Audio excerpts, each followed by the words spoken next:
Yin and Yang. The one gave birth to two things, Tao Te Ching. The original meaning of the Chinese ideogram for yin is the shady side of the hill.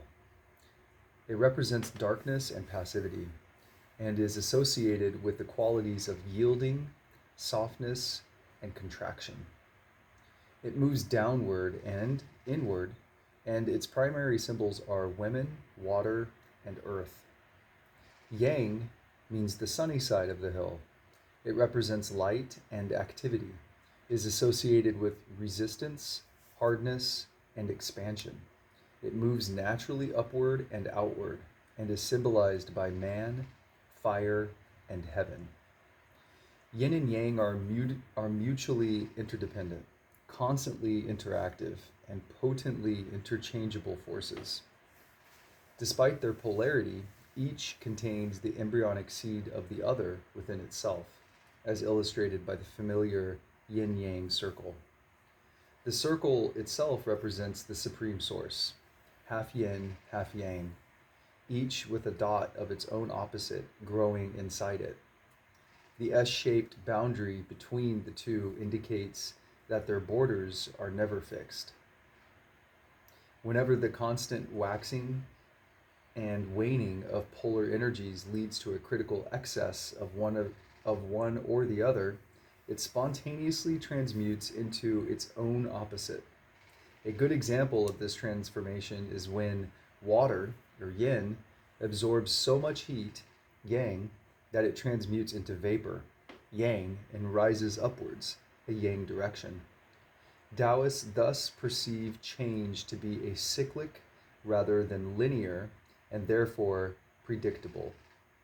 The 3,000-year-old book of Changes, or I Ching, predicts events based on cosmic interplay of yin and yang.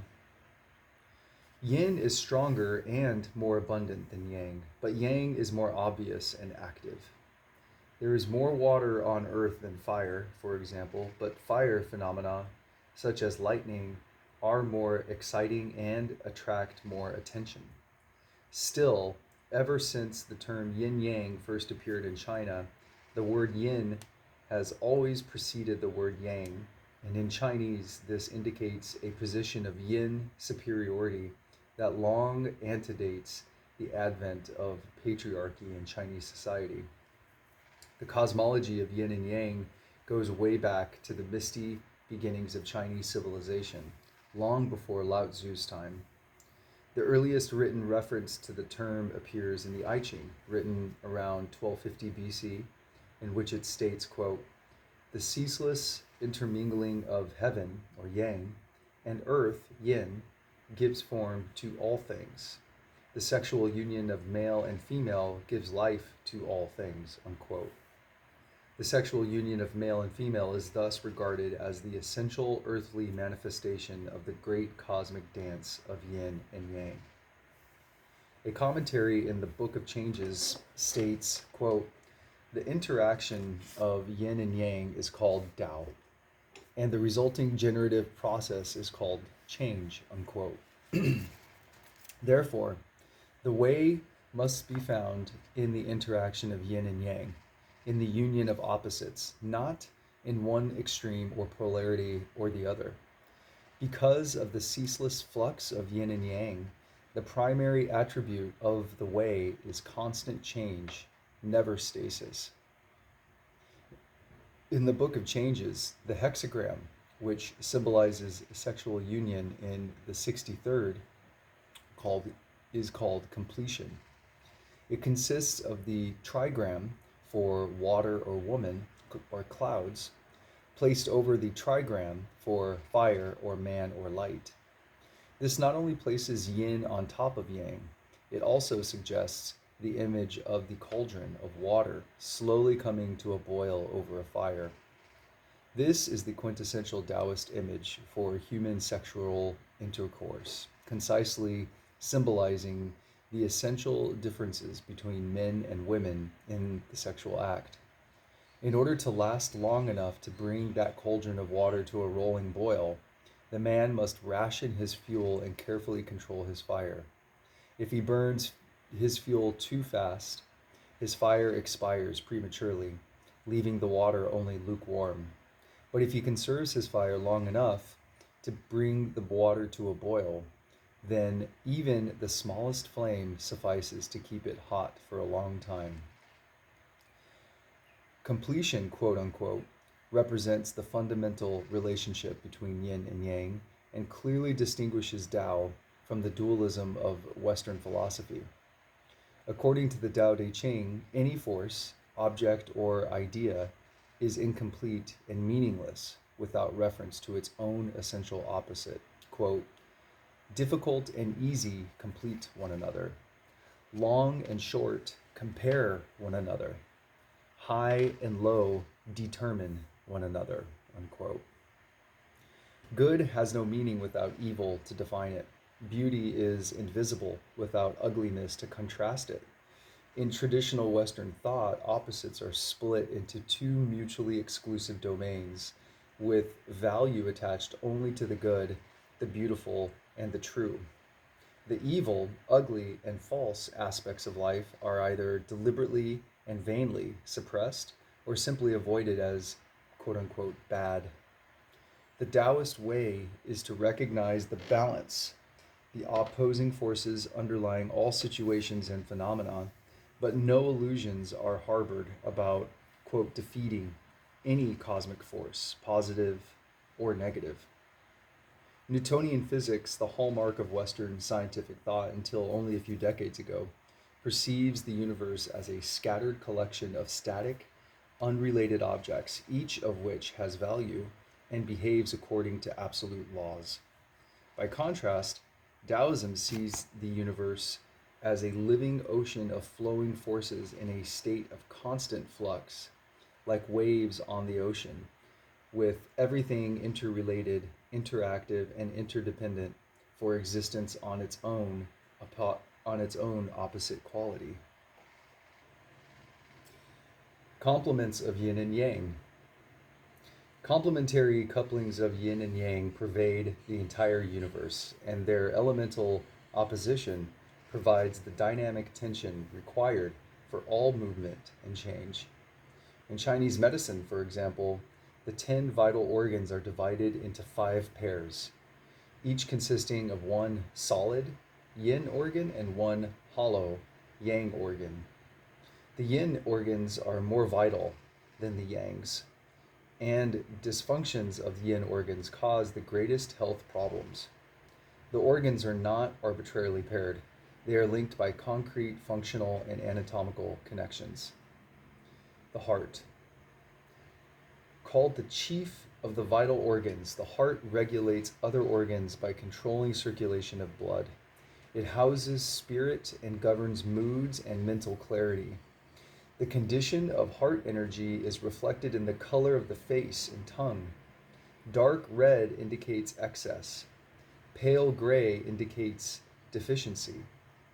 The heart is paired with the small intestine, which separates the pure from the impure byproducts of digestion, controls the ratio of liquids to solid wastes, and absorbs nutrients, which it then sends to the heart for circulation throughout the body. The liver. The liver stores and enriches blood and regulates the amount released into the bloodstream for general circulation. When man moves, blood moves. When man is still, blood returns to the liver, states the Yellow Imperior's classic. This statement accords precisely with the established medical fact that during periods of rest, especially in cold weather, 30 to 50% of the body's blood supply collects in the liver and pancreas. During sleep, blood is fortified in the liver for use by the rest of the body during activity. The liver houses the human soul, hun, as reflected in the Chinese term xin gan, heart and liver, which means sweetheart or dear. The heart and liver house our most distinctly human attributes. The liver is the body's metabolic headquarters, and therefore it is most directly responsible for a person's overall sense of well being and vitality. Liver conditions are reflected in the eyes, fingernails, toenails, and muscles. The liver's yang partner is the gallbladder, whose intimate functional relationship with the liver is well recognized by Western medicine.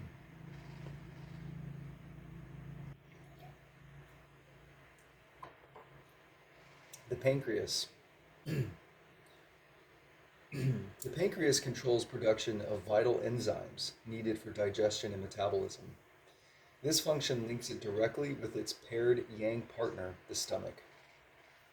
If the pancreas fails to produce sufficient enzymes, digestion in the stomach stagnates, causing food to ferment and putrefy instead of digest.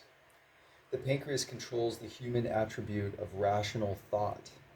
Its dysfunction is reflected by emaciation of the skin, flesh, and limbs, poor muscle tone, chronic fatigue, stagnant digestion, and inability to concentrate. The lungs. The lungs control qi, state Chinese medical texts. Since qi means breath as well as energy, the lungs govern both breathing and energy circulation. When breath is deficient, so is energy. The yin lungs are associated with the yang large intestine. Lung conditions are reflected in the skin, a fact well known to Western medicine, for the skin itself is a respiratory organ, and both the lungs and the large intestine are actually internal extensions of the skin, one pushed down from the top and the other up from the bottom. Pneumonia and other severe respiratory ailments are generally accompanied by constipation, and constipation usually causes distension and discomfort in the chest. The kidneys. The kidneys control water. Excess water and waste fluids are sent to the kidneys and converted into urine, then passed down to the bladder for excretion. Thus, the bladder is functionally linked to the kidneys as their hollow yang partner. The kidneys are called the gate of light, the gate of life, because they control the overall balance of vital fluids in the body, which in turn directly influences energy level and balance. The kidneys are the major balancers of yin and yang in the human system. They house the human attribute of willpower and control the marrow, loins, lumbar, and sacral regions. Their dysfunction is often indicated by lower back pain and the inability to straighten the spine. They are closely connected with the adrenal cortex or the suprarenal glands, which straddle them and secrete cortisol, adrenaline, and vital sex hormones into the bloodstreams. Correction, it's not cortisol, it's cortisone. The kidneys and their related glands thus control sexual function and potency. Yin and yang manifests themselves in every conceivable contrast, large, scale, and small. In the human body, yin controls internal surfaces, lower regions, and front parts, both on the body as a whole and on each individual organ, while yang governs external surfaces, upper regions, and back parts. Yin controls blood, yang governs energy. Innate instincts belong to yin, acquired skills to yang. Yin descends, yang ascends. Eating is a nourishing yin activity, while drinking alcohol is a depleting yang activity. In breathing, inhalation is yin, exhalation is yang. In the following turn of seasons, cool autumn and cold winter belong to yin, warm spring and hot summer belong to yang. The list of complements is endless, but the point always remains the same. Nothing exists or functions except in direct conjunction with its own essential opposite, and all abnormal phenomena, from disease to thunderstorms, are caused by a critical imbalance between these two primordial forces. Common symptoms of yang excess include red complexion, high body temperature, dryness, hyperactivity, constipation, and rapid pulse. Yin excess is reflected in pale complexion, chills, dampness in the joints, lethargy, loose bowels, and slow pulse. At this point, the Chinese physician steps in and performs an extraordinary balancing act to restore harmony among the body's various energies. Using powerful herbs, acupuncture, massage, diet, and other traditional methods, he tonifies deficient energy, suppresses excess, cools heat energy, warms cold energy, dries dampness, moistens dryness, drives out evil energy, and cultivates nourishing energy. The principles of yin and yang apply to everything from the movement of stars and planets to the most minute cellular functions of the body. Taoist dietary laws are based on the yin yang balance of hot and cold foods. Hot and cold referring to neither temperature nor flavor, but to the sort of energy released when the food is digested. Chinese herbalists concoct and prescribe formulas based on yin yang theory, blending warming formulas for cold conditions, cooling formulas for hot ailments, drying blends for dampness, and so forth. In Taoist sexual yoga, the abundant and powerful yin element of women is carefully balanced with the limited and vulnerable yang energy of man. Another extension of yin and yang is found in Chinese geomancy, known as feng shui, literally wind and water. The science of geomancy is based on both the cosmic and geological aspects of yin and yang. Its purpose is to determine the most advantageous position for erecting human dwellings so that occupants derive maximum benefits from the natural flow of cosmic forces in the area.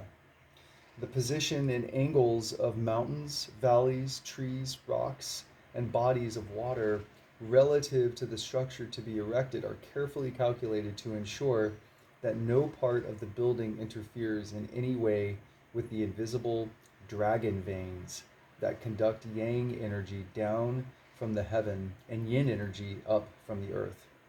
Temples and hermitages in China have always been built according to feng shui, which perhaps explains why they seem to quote unquote fit so well with their natural surroundings.